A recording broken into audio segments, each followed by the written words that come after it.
brought to you by Charity Mobile, the phone company that sends 5% of your monthly plan price to your favorite charity. No contracts, nationwide coverage, risk-free guarantee. Learn more at CharityMobile.com. Earlier this week, the news broke that Francis was in the process of trying to rehabilitate Father Teilhard de Chardin, priest excommunicated for his rather serious errors against the Catholic faith. A scoundrel of a priest who had engaged in all sorts of rather disturbing frauds, including fabrication of a skeleton to help promote evolution, and his numerous rather bizarre statements about a cosmological Christ that have snuck their way into rather normal mainstream Catholic language today. His works were essentially banned by the Vatican, and Francis has issued a statement recently telling us that he was misunderstood. Of course. So I'm going to give you today the two statements from the Vatican putting this priest's writings on the blacklist. As Catholics, they were essentially banned. And even after the index was eliminated in the 1960s, the Vatican still said not to read this priest's writings. That's how dangerous they thought Pierre Teilhard de Chardin was. And it's why we should take so seriously what Francis is doing. And if you haven't watched that video from earlier this week, I gave you the full account of the priest's encounter with what he called the thing, which sounds like essentially him volunteering for possession. Something to be taken very seriously. And unfortunately, that account by people isn't taken all that seriously anymore, which is perhaps the most bizarre thing about the story of Chardin. So, here we are, the 1962 warning from the Sacred Congregation of the Holy Office, also known at the time as the Inquisition, and after Vatican II, which changed its name to the Congregation for the Doctrine of the Faith. Admonition. Several works of Father Pierre Teilhard de Chardin, some of which were posthumously published, are being edited and are gaining a good deal of success. Prescinding from a judgment about those points that concern the positive sciences, it is sufficiently clear that the above-mentioned works abound in such ambiguities and even in serious errors as to offend Catholic doctrine. For this reason, the most eminent and most revered fathers of the Holy Office exhort all ordinaries, as well as the superiors of religious institutes, rectors of seminaries, and the presidents of universities, effectively to protect the minds, particularly of the youth, against the dangers presented by the works of Father Teilhard de Chardin and of his followers. Given at Rome from the Palace of the Holy Office on the 30th day of June, 1962. That was the first warning. Simple, straight to the point. One wishes that the Vatican wrote with such brevity today. They made their simple point. They didn't have to go into the examples of why his writings were considered dangerous. It's not the point of it. With these things on matters of faith and morals, Rome decrees and we are to obey. These are not arguments to be made, no dialogue and accompaniment here. His writings were diabolical. Do not touch them. And it is the duty of pastors and seminary directors to protect the minds of young people from reading these things. Straightforward.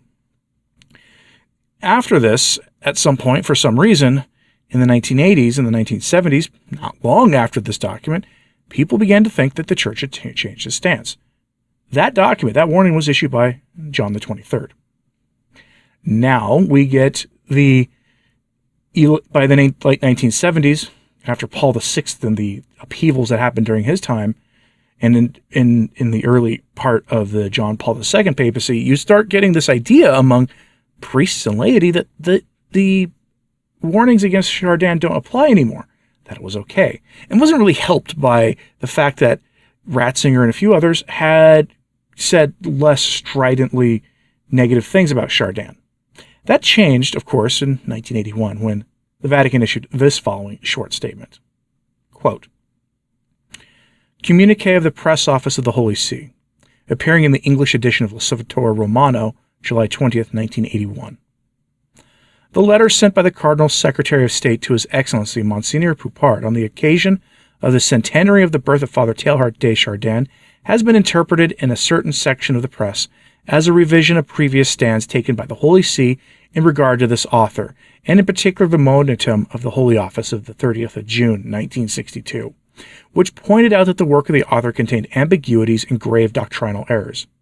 The question has been asked whether such an interpretation is well-founded. After having consulted the Cardinal's Secretary of State and the Cardinal Prefect of the Sacred Congregation for the Doctrine of the Faith, which, by order of the Holy Father, had been duly consulted beforehand about the letter in question, we are in a position to reply in the negative. Far from being a revision of the previous stands of the Holy See, Cardinal Casaroli's letter expresses reservation in various passages, and these reservations have been passed over in silence by certain newspapers, reservations which refer precisely to the judgment given in the monatum of June 1962, even though this document is not explicitly mentioned. Simple and straightforward. Essentially, you had an informal dubia about this first 1962 statement issued by basically the media, and the Vatican responded to the informal dubia. People doubted whether the standard existed anymore, whether it was still applied, and it clearly still did in the minds of the Vatican.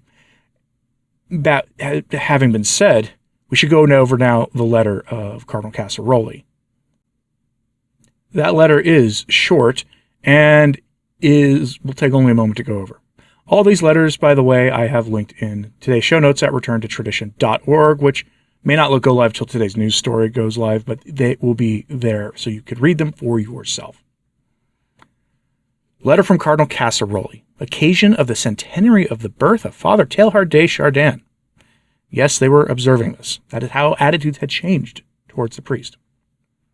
On the occasion of the centenary of the birth of Father Pierre Teilhard de Chardin, the Cardinal's Secretary of State, Agostino Casaroli, sent on last 12th of May, 1981, the following letter to Archbishop Paul Poupart, rector of the Catholic Institute of Paris, where a meeting was held in honor of the scholar.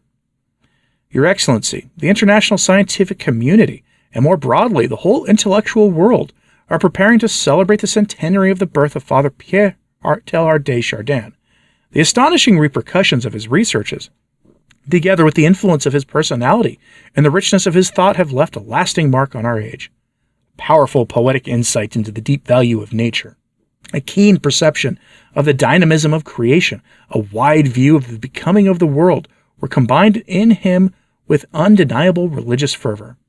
Likewise, due to his continual desire for dialogue with the science of his time and his dauntless optimism with regard to the evolution of the world, his intuitions, through the shimmer of words and the magic of images, caused a considerable stir. Geared to the future, this synthesis, often so lyrical in expression and fraught with a passion for the universal, will have contributed to restoring to men tormented by doubt the taste of hope. But at the same time, the complexity of the problems tackled as well as the variety of approaches adopted have not failed to raise difficulties, which rightly motivate a critical, serene study, both on the scientific and on the philosophical and theological levels of his exceptional work. There is no doubt that the celebrations of the centenary at the Catholic Institute of Paris or at the Natural History Museum at UNESCO, as well as in Notre Dame in Paris, will be, from this point of view, an opportunity for a stimulating confrontation through a rightful methodological distinction of levels, on strict epistemological lines.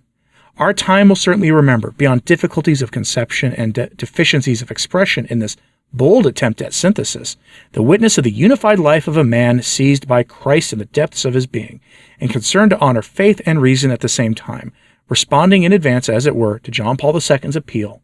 Do not be afraid, open wide the doors to Christ, the immense fields of culture, civilization, and development. I am happy, Your Excellency, to communicate this message to you on behalf of the Holy Father, for all the participants in the conference over which you preside at the Catholic Institute of Paris, as a tribute to Father Teilhard de Chardin, and I assure you of my faithful devotion. Signed, Agostino Cardinal Casaroli. Perhaps you understand why, after reading that, the media thought that the attitude from Rome had changed, because I don't see what the Holy Office was talking about there when they said that there were difficulties pointed out in that letter and that nothing had changed. Reading that, you would think that you now had permission to read that, since that letter marking them, giving them a congratulations for observing the centenary of the birth of this wicked priest, was sent on behalf of John Paul II. So, there you have it, folks. It's little wonder that we now have Francis saying he is being rehabilitated, that he has been misunderstood. One wonders what caused the Holy Office, or later, the Congregation for the Doctrine of the Faith, to have to step in and do damage control. Perhaps somebody pointed out that this priest may have been possessed. Let me know what you thought of that weird series of letters in the comments, please. And hit like and subscribe if you haven't. It does help sort of sharing this on social media. That helps enormously too. So always pray for the church. I'm Anthony Stine. Ave Maria.